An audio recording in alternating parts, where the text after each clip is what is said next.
Good luck, everyone. Thanks for your help. Break a leg, Kat.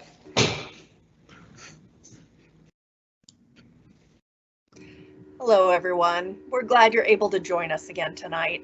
We have with us members of Michigan State University's leadership who will address questions we received prior tonight.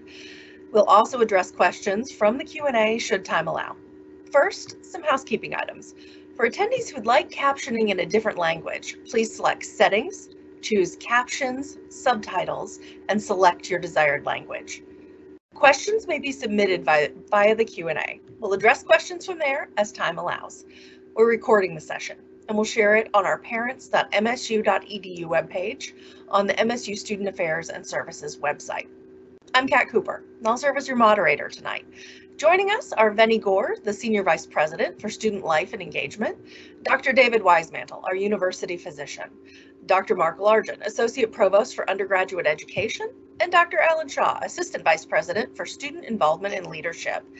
I'd like each of the group to go ahead and give us a little introduction just so we understand what your role is at the university. So let's start with Senior Vice President Gore. Thank you, Kat, and Happy New Year to everyone. I hope everyone's settling in on this blustery Wednesday evening because it's quite cold. And I felt like my car was going, being blown across the road driving home. So I serve as the Senior Vice President for Student Life and Engagement. We are responsible for all of the out of the classroom experiences, whether it's living in the residence halls or student life and engagement, to rec sports, to dining, to the Kellogg, our 2 golf courses, and tonight the Breslin game. So hopefully someone's monitoring to see what the score is, to see how our Spartans are doing tonight. Mark? Thanks, Vinny. Happy New Year, everybody. I'm Mark Largent. I'm the Associate Provost and Dean of Undergraduate Education. So while Vinny and his teams focus on everything that happens with the college experience outside of the classroom, my responsibility is primarily inside of the classroom and with the university's curriculum, the undergraduate experience generally around education. So I help coordinate undergraduate offerings, and then I have a peer who's the equivalent for a graduate and professional, who does the law school, med schools, and graduate programs as well. But I'm responsible for about 40,000 undergraduates' college educations. Alan.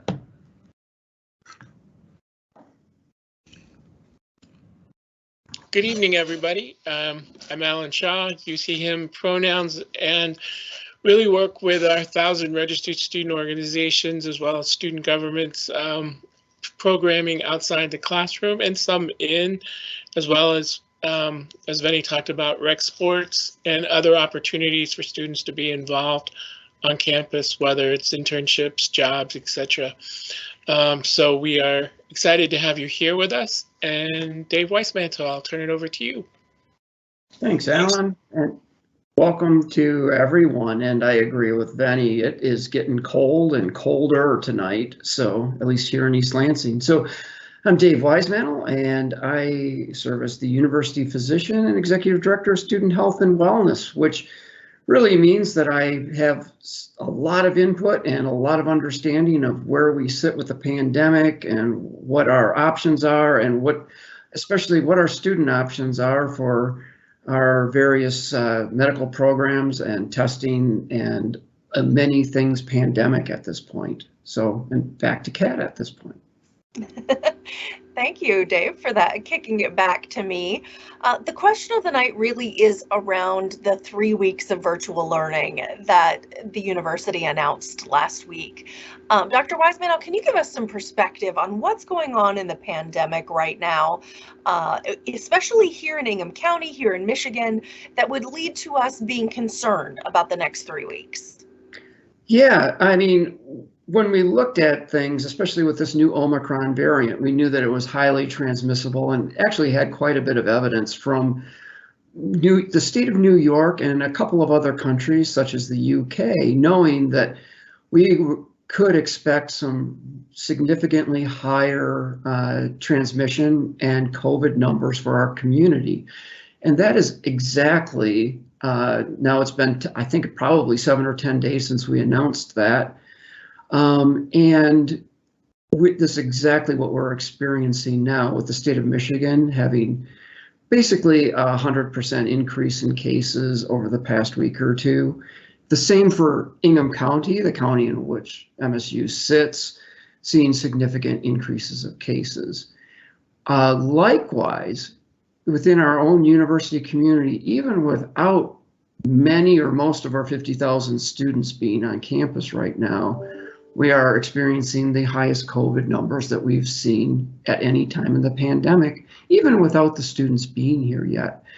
So it speaks to an area of that we have one of the higher risks of COVID transmission right now. And it was something that we could really see coming, a week ago, and therefore our switch to that remote learning for that first 3 weeks, and to give people the opportunity that it's not a requirement to be indoors, in groups with others, and to help de-densify our community to get us through these next, I would say, 2 or 3 weeks while this Omicron variant plays out. And from these other places, we know that should probably take 2 or 3 weeks before we're well on the downside of it, and hopefully able to continue on with activities in a more normal way. And I'm actually going to toss it a little bit to Dr. Largent right now to explain even further why it's probably a better option educationally for us to do this at this point. Thanks, Dave. And it's been a long, almost 2 years now, Dr. Weissmantel, and I hope you know how much we appreciate what you've done in helping guide the community in a really safe way through an unbelievable time period. So thank you for helping make what I think was a very difficult decision that that President Stanley made released about a week ago. So I think if we think about this the way we did in March of 2020, we think about going remote because we want to stop the spread of the virus. And the virus's spread is now inevitable. There's absolutely no question about that. This virus is endemic. It will be with us in the same way all the other viruses are endemic. And as we adapt to it, because we become either through vaccine-induced immunity or through naturally acquired immunity because we've had it, it will become less and less of a problem for us. And you can see us making that shift right now as we begin living with the virus. In real ways. So the shift to remote for the first 3 weeks of this semester isn't being done the way that it was back in March of 2020. We're not trying to stop the spread. We're coping with the inevitable spread of an extraordinarily contagious variant that thankfully appears to be a little bit less virulent and appears to be a little bit less problematic to people's lungs, but still a problematic virus overall, and one that will kill. But we know that vaccinated people, especially boosted and vaccinated people, have a very high degree of capacity to weather it. It's an unpleasant sickness. So what's going to happen is that thousands and thousands of our 50,000 students are going to contract this virus in the month of January. And hundreds of our faculty are going to contract it in the month of January, and they're going to get sick, and the sickness is going to knock them out for 5 to 10 days. If we pretended like that didn't matter, what we would have is thousands of students who couldn't go to class for a week or two at the very beginning of their semester, and it would set them up for failure this semester. It would put them in a hole. So we can't say to the faculty, well, we want you to figure that out. We can do it when there's 1 student in the class or 3 students in the class, but we have thousands of students that are going to be in that situation. And it won't just be, from Tuesday to Friday of this week. It's going to be spread out over the next month and a half. So we really need to figure out a way to help support the students and their success. And by going remote in these first 3 weeks, whether or not a person has contracted it and then needs to isolate for that 5 to 10 days, or a person tests positive for it and is asymptomatic, but still has to isolate for at least 5 days. That's not going to harm their ability to participate in classes, and it's not going to put them in a hole in these first 3 weeks. So the idea about going online for these first 3 weeks is to create some equity for those of us who get sick and those of us who don't, to create an ability to empower us to be successful at the very beginning of a semester where we know it's really important for students. So when people say like, oh my God, people can go to basketball games, but they can't go to class. Well, you don't have to go to a basketball game in order to pursue and complete your education. You can go to the IM. It's open, but you don't have to go, the intramural sports facilities, but you don't have to go in order to complete your education. You can go out to a bar, but you don't have to do that to complete your education. You have to go to a class. So the idea of putting the classes online is to create that equity for those of us who are going to contract the virus this month, and put us in a situation so that by February, when we're intending to have people back in in-person classes, we don't have a bunch of people who are weeks behind. That is, they're able to get through those first 3 weeks. So there's a really powerful educational expectation for it, independent of any benefit that it might provide us in helping reduce the spread of the virus. Thank you both for that answer. Very helpful and informative. I know that when February comes, we're just weeks away from midterms, and so we certainly don't want students behind at that point. Veni, we talked a little bit about we're allowing students to come back, but they don't have to. We've gotten questions about refunds. Can you talk to us a little bit about that? Sure. Yeah. Thank you, Kat. So the university is open. As we've been saying earlier here, there's going to be some classes that will be in person, some lab classes. The research labs will be open. We have entertainment activities. So we're still going to be open and running as a university. This last semester, our students did a really, really good job in terms of wearing their masks, being compliant, washing your hands. I mean, if we had a spike at the beginning of the year, which we sort of anticipated, but once that spike ended about the third week of the semester, then our numbers were relatively low. And what that tells me is that our students know how to manage their own health. And on top of that, we have a really good process, because we've been doing this for 22 months, of how to house people in isolation quarantine housing. So we're open. There are opportunities for our students when they're going to the IM and they're participating in IM, they're wearing a mask. We are maintaining good hygiene there. We saw very little transmission while they were in the rec center sports during the fall semester. So we feel pretty good that we've got a lot of different things happening. Dr. Schaaf could also talk about some of the co-curricular activities that will be happening. And we do have a number of our students who have jobs that helps for them to pay their way through, get their education. So I think in the long run, Kat, what I'm sort of saying is that, we are sort of open, and we're, as Mark has said, managing our way through this pandemic. Absolutely. You mentioned a bit that Dr. Shaw could talk about co-curricular activities. Dr. Shaw, I know that students will be looking for ways to engage and connect safely during this time. What suggestions would you have from where you sit at the university? I would say there are several ways for students to be involved, and we really want them to be. So we will still be offering opportunities for them to gather safely if they can. We will be doing spring anticipation in a few weeks. And for those of you who don't know what spring anticipation is, it's a registered student organization or a student organization fair that we'll actually be doing in the practice football building so that people can be physically distanced. They'll be wearing their masks, but they'll be able to look at different ways to become involved. If your students are at home, they will be able to go to Involve at State. If you go to the studentlife.msu.edu website, we can put all the links up, but they can learn about student organizations in which they can join, so that there'll be virtual programming as well as some in-person programming, making sure that we follow the protocol. The other thing that I would suggest would really be looking, if you are first year, sophomore, or third year, looking for internships and really work with career services.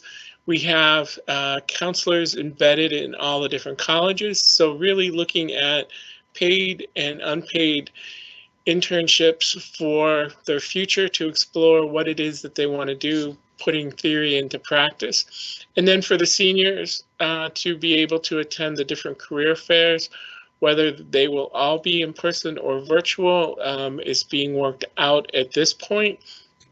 But we really want our seniors and those looking for full-time positions to be able to be involved. As Venny and Mark had talked about, the rec sports facilities are open so that we want them to be involved. But all the services are open so that we do want the students to be able to either reach out virtually to set up appointments or to come in person where the offices are open. They would just need to make sure they look at the website before they come across campus if they're here in person. But there are many, many ways to be involved, whether it's working, internships, letting off steam, programming. At the end of the month, we will also have what is known as RecFest, so an opportunity to learn about different sporting activities that people can be involved. So there are lots of different ways to be involved, and we really do hope that people will take advantage of them. So, Alan, you want to talk a little bit about the club sports? Yes, we also have club sports. So there are 27 club sports that are available. So if they want to be involved a little more than an intramural sport, but not at the NCAA Division I level, there are different ways to be involved with all the different sports that would be in season. And if there is the ability to travel safely or compete against other schools, we will continue where we can with that as well. But I would go to the Rec Sports website to learn about which ones are in season at this point. Well, thank you both so much. I don't want to belabor COVID, but obviously it's a big part of our reality right now. Dr. Wisemantel, I heard from both you and Dr. Largent that people are going to get sick. Can you talk to us about both the quarantine and isolation expectations, our resources, and how students should be getting tested and taking care of themselves if they are sick? Yeah, I'll start with the testing. For this coming semester, we have brought back our stadium testing site for this semester. So right now it is up and operational and doing hundreds of tests a day. So anybody whose student was here last year is very familiar with the stadium testing site, but it is available off of our Together We Will site on the exact hours, but it's basically, I believe it's 9 o'clock to about 6 o'clock each day, and it can be by appointment or walk up. And I keep getting messages that it has been very efficient, actually getting hundreds of people through these latest days. So that would be the primary place for students to get tested who have mild to moderate symptoms and don't feel that they need to see a provider or a physician about those symptoms. For those that are more significantly ill, they're having trouble keeping fluids in, or they have a high fever, or having trouble breathing, there are appointments available, especially for those experiencing those acute symptoms, to be seen at the Olin Health Center and to see a provider with those symptoms and receive testing there, and also evaluation of the symptoms and testing for other things, including influenza at that visit, and to look at their other medical history if needed because of their more significant illness. But those looking for a test for what is often for our student population, in particular in the age group, mild symptoms, through the stadium, and they would get its PCR testing with results available the next day through that. So a 24-hour turnaround from our stadium testing site. Because there is a limited capacity at the Student Health Center, at the Olin Student Health Center, to see students. I think we are probably able to see 50 or 60 students a day with those more significant symptoms each and every day, but able to have hundreds tested through the stadium site. And I'll add one more testing option is through the EDP program, our saliva spit test program, also able to be found on the Together We Will site. It's a requirement for our students, faculty, and staff who have exemptions from our vaccine requirement, but it's also available for those who just would like to test each week to be sure that they are safe and keeping others safe. And that's available to register and to be able to pick up the equipment needed to drop off a sample once or weekly if that's what they would desire. So actually 3 separate testing options on campus. And all 3 of those, we will also get those results and at least communicate that we know it's positive, and to help communicate our expectation of following the current CDC guidance of isolation if you should test positive. And right now it's 5 days of isolation from your symptom onset or test date, and we're going to be helping people with that. And for those students living on campus, Dr. Gore has room within our housing facilities for, I think, 600 people, maybe up 600 people for isolation and or quarantine, and the quarantine just being another way to say for those who are not vaccinated or not vaccinated and boosted, who have close contact with those who have definitely tested positive. So we have space within our residence halls for those that are residing with us now for that isolation and quarantine. So that is all available, and I'm not sure if Venny has anything else to add about that isolation and quarantine space in particular while we're on it. Yes, so we house our isolation quarantine students over at Hubbard Hall, and then our backup is over at the Kellogg Hotel. So we're able to, if we need to expand, we can do that. And for those students who are in single rooms, they're able to stay in their own single rooms, and then they have meal service that they can pick from, and that gets delivered to their room 3 times a day. And then Dr. Wisemantel, if a student is coming back to campus and wants to have on hand the first aid supplies they would need to deal with a mild case of COVID, what should they be going to the store and stocking up on? Oh, you're on mute, Dr. Wisemantel, I'm sorry. Oh, wow, 2 years into the pandemic and I still did that. Yeah, no, they should be stocking up on plenty of their favorite fluids that they would like to drink during that time that they're in, if that be water or tea or coffee or any of the above, especially water. I mean, to have that, Tylenol or ibuprofen, Motrin for any fever or discomfort they have during that time.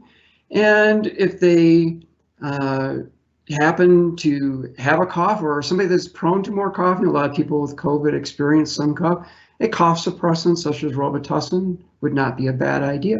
But those are the basic things to have on hand, maybe proactively, or that they would send their friends out to be able to drop that off, that somebody would drop that off outside their door so they could pick it up. But those are really all that is needed to get, for most people, to get through, and especially vaccinated people, to get through the mild to moderate symptoms you might experience with COVID. I think I'll go pick those up myself tomorrow, Doc. Dr. Largent, we've had some questions about online versus in-person classes after the 3 weeks are over. Can you talk to us a little bit about what the mix is we have for the spring semester? Yeah, so let me address kind of the elephant in the room. Can I guarantee to you that we will be where we had hoped to be after the 3 weeks are over? there's very, very little appetite on campus to extend remote learning any longer than absolutely necessary. Very little. The faculty understand and appreciate the president's emphasis on student success and the community's health and well-being, but a shift online is very difficult for them when they had done all of the preparation for in-person work. And I'm really appreciative of my faculty colleagues for their willingness to make that shift, which is really challenging. They take it very seriously, and I think that the students will benefit a lot from that access. But after those 3 weeks, I think, the last 2 years, if it's taught us anything, is that nothing's for sure. But as I said, there's very little appetite for it, and the expectation is that, 3 weeks is kind of a long time. When I look at the, there's 4 or 5 dozen schools around the country, a lot of R1s, places like Stanford made the decision to start remote. It's a pretty common one for big schools like us to have made, but most of them decided on 1 or 2 weeks. 3 weeks is the longest that any of them decided, and what I'm seeing in that decision was that we make the decision once. That it's not 1 week and then 1 more week and then 1 more week. That we do it right away. So the expectation right now is that on January 31st, for the 4th week of classes, that we will come back to the mix of classes that were originally planned. Right now, about 9% of the classes are planned to be online, and the remaining courses are all either hybrid or in person. They all require in-person attendance. So 91% of the classes. Spring semester will be a little bit less than half as online as fall semester was. In the fall, we had about 19% of our classes ended up being online, and so we're going to go from 19 to 9. When we look at the distribution of whether or not a student had 0, 1, 2, 3 or 4 online classes, what we saw was that about 2/3 of our students had 0 online classes scheduled for spring semester. Of the remaining third, most of them had 1. There were a very small number that had 2. Almost nobody had 3, and then there was another about 5 or 6% that had all of their classes online. And those are students who can't or don't want to be back on campus in the spring and have chosen to arrange their schedule so that all of their classes. So we kind of have a bimodal distribution with everybody kind of bunched over at 0 and then a small number at 1, and then a smaller group bunched over at the all their classes. All right, Mark, and as a follow-up to that, online labs for these 3 weeks, have those been found to be effective? Are they challenging? What have you seen in our experience? Okay, so we need to think about what a lab is, and what a lab was for many of us is not quite what a lab is. So when I think about a lab, I think about my high school biology course where I dissected a frog, and I think, how in the heck would I dissect a frog remotely or online? Or I think about the chemistry class that I took, and like, how would you do chemistry remotely? That doesn't really make sense. And there are some ways to do that, but by and large, those labs have to be in person, and they will be in person. So that kind of experiential learning that requires hands-on, the president has given us the ability to waive the online for those, and those will be meeting in person. And the faculty are charged to work with their department chairs and their deans to decide which of those courses should be taught in person versus which one should be taught online. Some faculty who have a lot of hands-on work in those labs have made a decision to shift some of the work where before they would do sort of 2 or 3 days of hands-on stuff and then a day or 2 of things that are what I would consider to be more cognitive. And so there's ways in which you can rearrange the schedule so you can sort of front load that cognitive work and then do more hands-on stuff for the remaining 11 weeks in the semester. And so I am seeing, again, the faculty really stepping up and doing the work to make those shifts. But I will also tell you that most labs are not dissect frog kinds of experiences. And science, especially in the 21st century, is done on computers. It is about the manipulation of data. And so many of our labs are in fact computer-based laboratories not with test tubes or virtual, animals to be dissected, but rather we do the work, we do computer modeling, and it's the modeling that is where the science itself is done. So the question is, why would you put 2 or 3 dozen people sitting next to each other at computer terminals in a room to have a lab when it could easily be done remotely, like this, sitting at your laptop in a lab? Those kinds of labs, there's no reason for the students to have to be on campus and meet for that, and they can be done in a remote fashion, get all the benefits of students having some flexibility and really dealing with some of the issues associated with contracting the illness, which I think is inevitable. Thank you. Dr. Wisemantel, we have had a couple questions about how students can report their booster shots on the Together We Will website, and also some questions about timing with booster shots from receiving a flu shot or from having COVID. Can you address that? Yeah, I'll start with the actual reporting of booster shots. That is yet to come. There will be an announcement of how when our system is ready to accept that, and we've got that in place. So right now, you don't need to look for where to do that. It doesn't exist at the moment, and so that will be announced later in January for the ability to be able to report that to us. And what was the second part of this? We've had some questions about if you've had COVID, some doctors are telling you to wait to get your booster. And then we've also had some confusion with flu shots, but I got my COVID booster and my flu shot the very same day. Yeah, early on in the pandemic, there were a lot of restrictions. You couldn't get 2 vaccines, couldn't get a vaccine anytime within 2 weeks or a month. All of that dropped in basically the first 3 or 4 months of the vaccine when they had more experience with people doing that. So right now there are really no restrictions to receiving more than or receiving another vaccine at the same time or near to the same time as the COVID vaccine.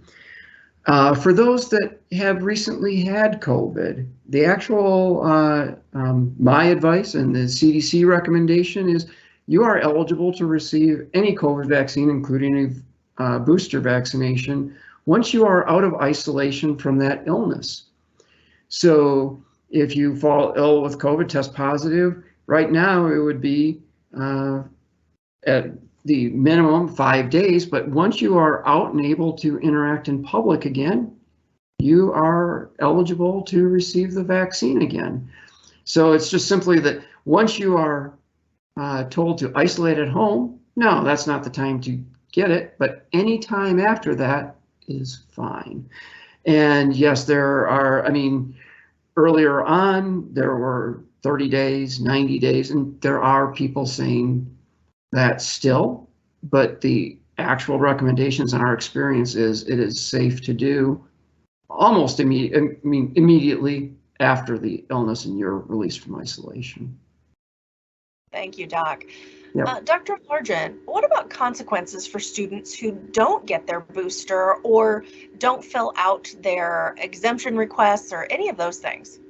All right, so the president's requirement for all of us, faculty, staff, students, all employees at Michigan State, is that we be fully vaccinated with either 1 dose of Johnson & Johnson or 2 doses of either Pfizer or Moderna, or if you're coming in from overseas, one of the WHO approved vaccines, and that you have received a booster.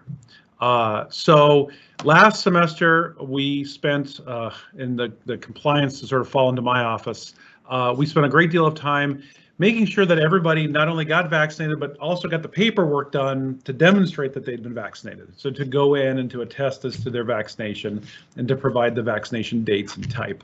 And right now, a little more than 94% of the campus community is fully vaccinated. Actually, students have a slightly higher vaccination rate overall than employees do. I mean, it's less than 1/100% difference, but our students have done just a remarkable job of saying, I want to be in person, I want to be there, and if this helps make that happen, I'm in, I'm going to do it. So very, very, very high vaccination rates.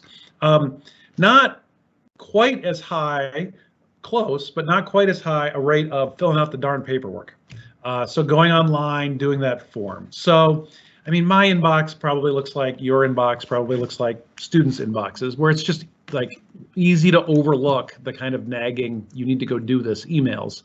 So there are a handful of students last semester that did not do it, and they got 4 emails from the university, and then they got 4 emails from me, and then they went to Dean of Students and they were suspended. And the number of students that we actually suspended was relatively small, but there were some. Because they either didn't get vaccinated and couldn't attest to having been vaccinated, or they did get vaccinated and they didn't fill out that darn form that we pestered them to fill out. So we can't tell the difference between the ones that didn't get vaccinated and didn't tell us from the ones that did get vaccinated and didn't tell us. But we've really spent the last month or so cleaning up that list, and all of the students who are not either fully vaccinated or have an exemption, and once they've gotten the exemption, have signed up for the early detection program, the weekly testing. If you haven't done one or the other of those things in its entirety, then you have a COVID directive compliance hold placed on your records. You won't receive an overage check from financial aid. You won't be able to change your schedule. There's a whole sort of series of things like that that will be on. And the idea is to sort of create some discomfort, to not let students do some of the things they want to do until they just make sure they're vaccinated and they've filled out the form for us. So we've got a couple of hundred out of the 40,000 students right now that have the CDC hold. So if your student's one of them, they need to fill out the form. And you can go to the Together We Will website and you can click on vaccine verification and put your information in. By early February, you will also all be required to be boosted, to have received one of the 2 booster shots.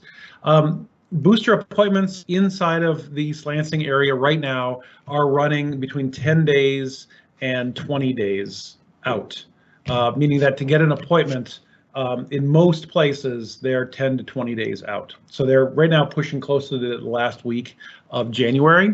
So if your student is still at home and you have easier access to those boosters, I strongly suggest they get them, and they get them now at home before you get here. It will sort of be a headache if they get here, on January 31st, and we've said in that first week of February you have to be boosted, and they have to struggle to find an appointment in town and perhaps drive across town to get it, or just get the darn thing in January. Get it taken care of, show up here boosted so that you can have a really strong and healthy semester, and the best shot at a strong and healthy semester. We won't be able to release the tool for you to go in and certify your booster until about the 3rd week of January. So just get it done here in the next couple of weeks, and you can submit the records for it before the end of January. And Kat, go ahead. I'll just actually, just to add to what Mark had to say, and those on campus, those boosters are available by appointment through the MSU pharmacy, and kind of in the breaking news category will be available through Olin Student Health through appointments to our allergy and immunization clinic, as we have appointments available there to get those booster shots in too. So there will be some available appointments, but I strongly encourage people to do, if they are available at home right now, if you are still home and not in East Lansing and there's availability, get it done now there to save that headache. Sorry to interrupt, but thank you. No, perfectly okay. Dr. Largent, the email from the president said that some labs will be in person, and it's causing a little bit of confusion for people. How do they know if their lab will be in person? They're trying to make travel plans back to campus. What should people expect?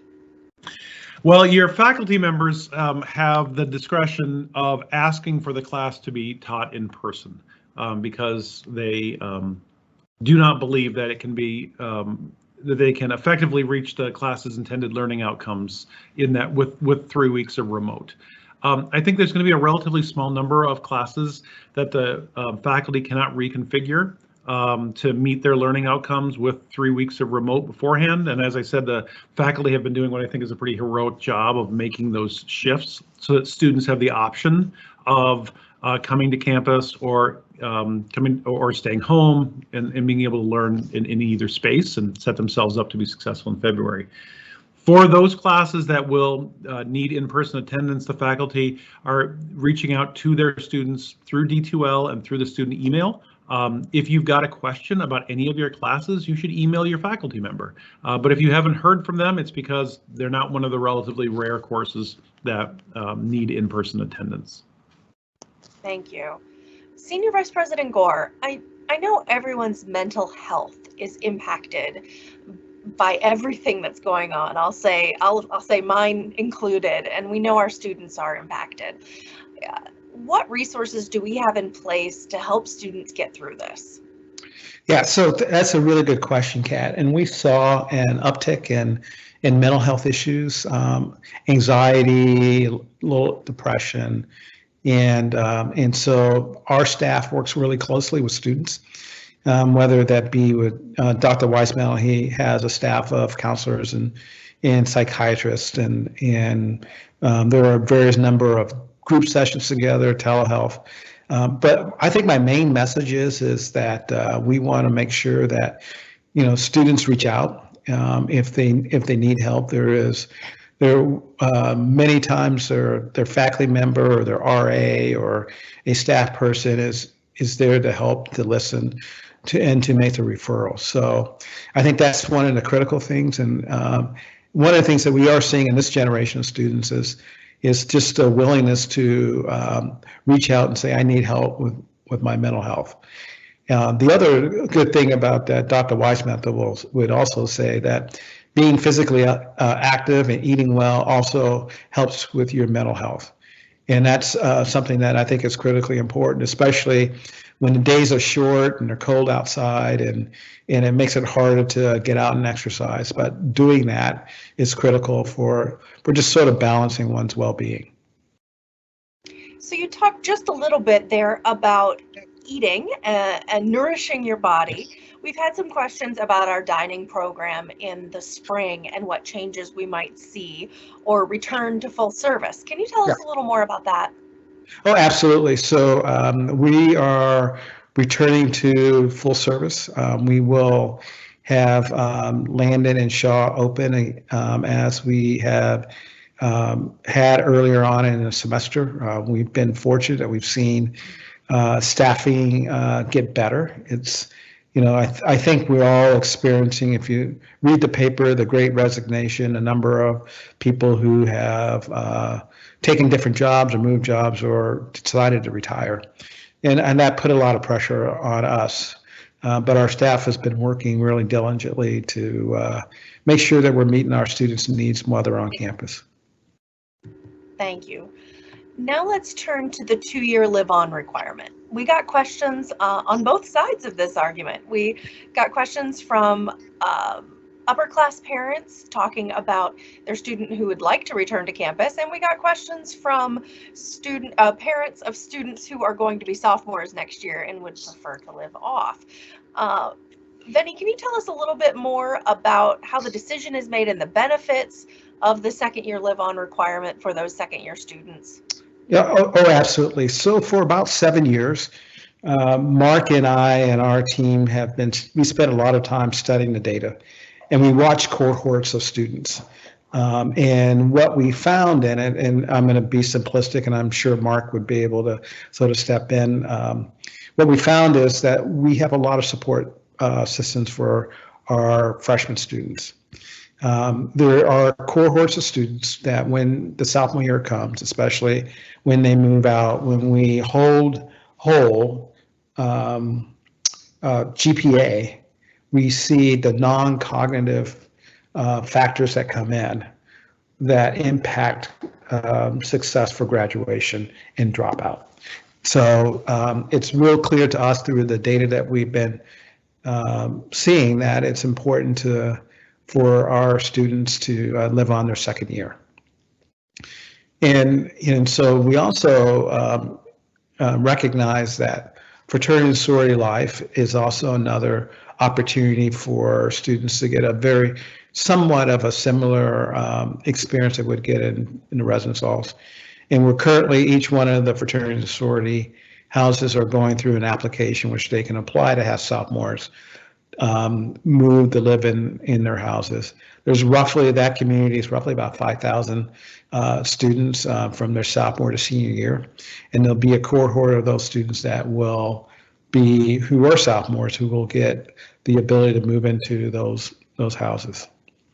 So I think the other question is that if, that we've been seeing, and that has come up, is, my son and daughter is a rising they're a sophomore this year. They didn't live on last year because they were remote, and they would like to live on again this next year, and so this becomes quite frankly strictly a numbers game, and we're expecting a freshman class of next year right around 9,200. We're expecting about 6,600 sophomores who are returning, so that puts us at our capacity.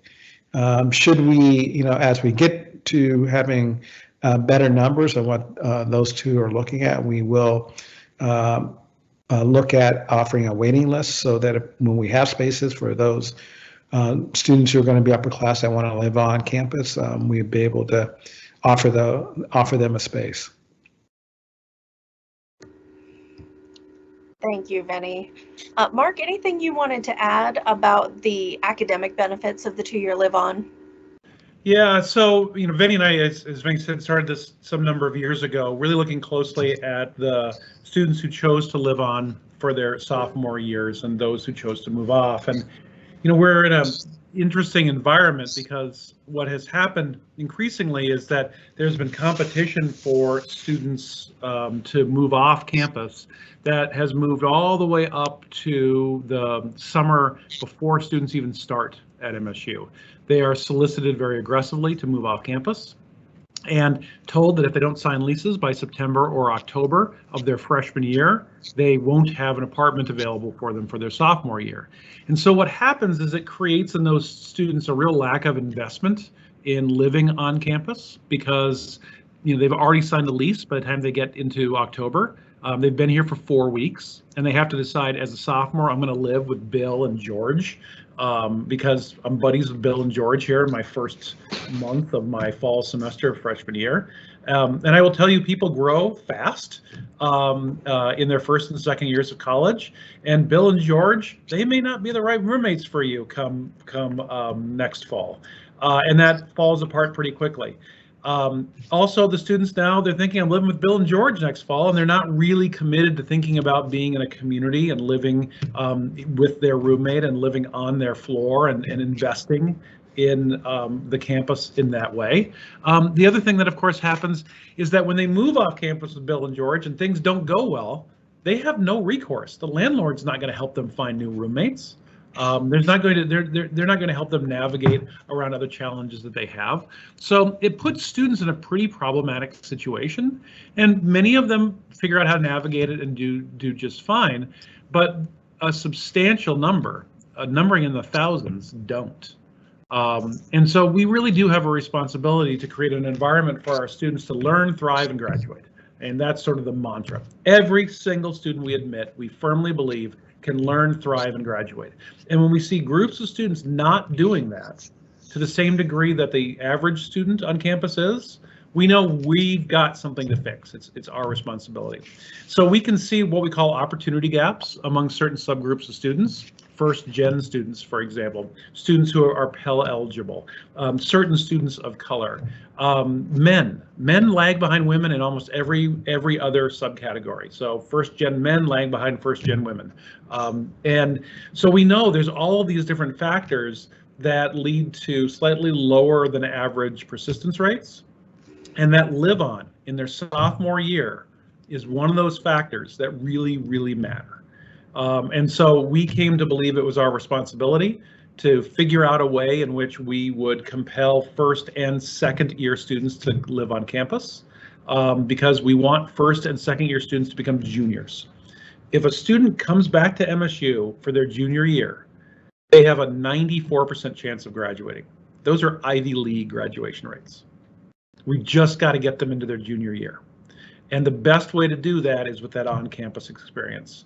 It gives them the safety and the stability It gives them the support and it allows them to focus on the campus community, which is where we know they'll be most successful. So that was the argument that we made to the Board of Trustees. That was the argument that they endorsed.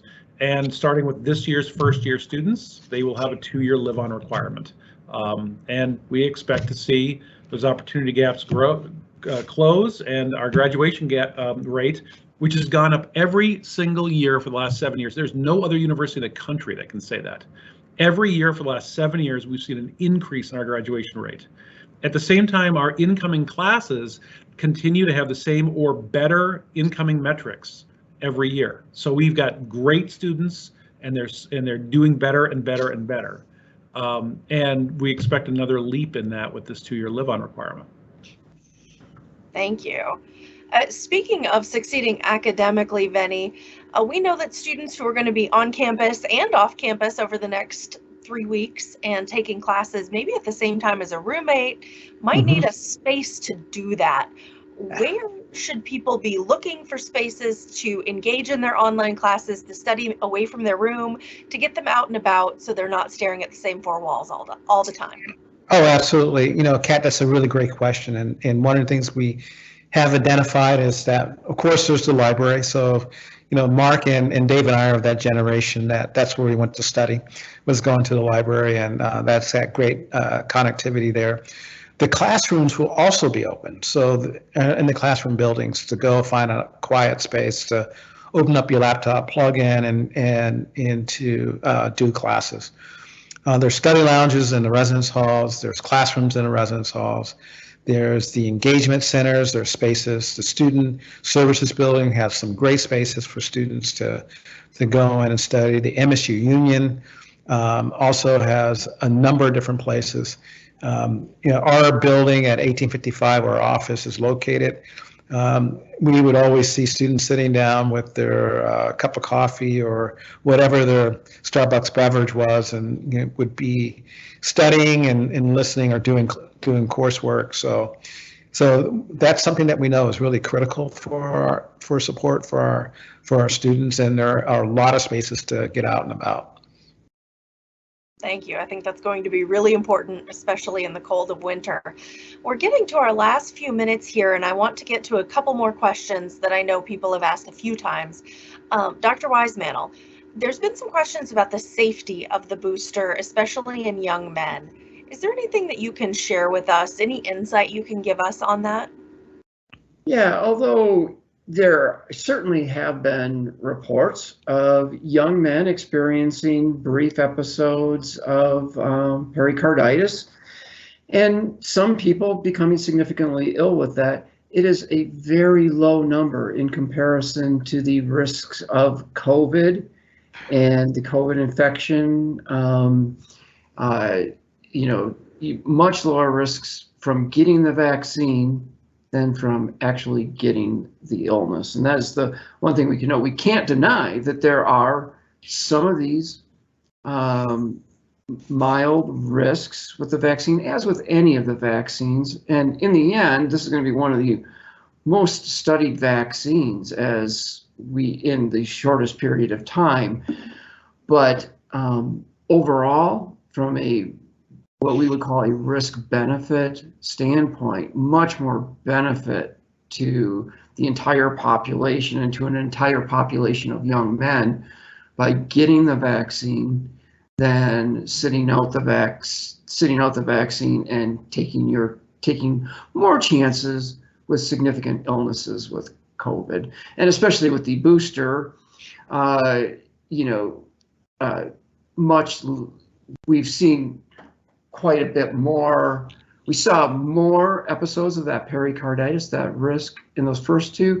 If you've not experienced it, I would not expect to see that in the booster dosing. So again, encouraging people, and we are certainly more than encouraging people, we're requiring people to get that booster dose. And I feel good about that, and I know that that is the right decision for all people, and young men specifically, as you brought that up. And we're also getting some questions about people who may not be able to get their booster by the end of January because maybe they put in a medical exemption request and it was declined, and so it's pushed out their booster timeline. Can you just address that real quick? Yeah, if their booster timeline is pushed out, I mean, there is the exemption process and the appeal process, and then in the end, if still required to get the booster, it's certainly available for them at that point. There's nothing lost with getting it 8 or 9 months after their primary series, although we are encouraging everybody to get that as soon as possible when eligible, which is after 6 months after the Pfizer or Moderna vaccines, or after 2 months of the Johnson & Johnson vaccine. So I would say nothing lost in like no more risk or harm in that if you've applied for the exemption, waiting for that if you're filing an appeal. But in the end, if required, it's certainly there and available for you. Thank you. And Dr. Largent, a question about when people can drop classes and get a full refund if that's what they choose to do for this semester. I think the full refund period is, believe it ends either January 27th or February 4th. If you give me a minute, I'll jump online and double check, but it's typically February 4th. Yeah, February 4th. Thanks, Vinny. Kevin, the student affairs guy knows better the drop ad dates. I feel it's like he's totally showing me up. I know what they're serving in Holden tomorrow, so yeah, February 4th. So yeah, we'll, that's the end of the first full week of classes that we expect will be in-person classes.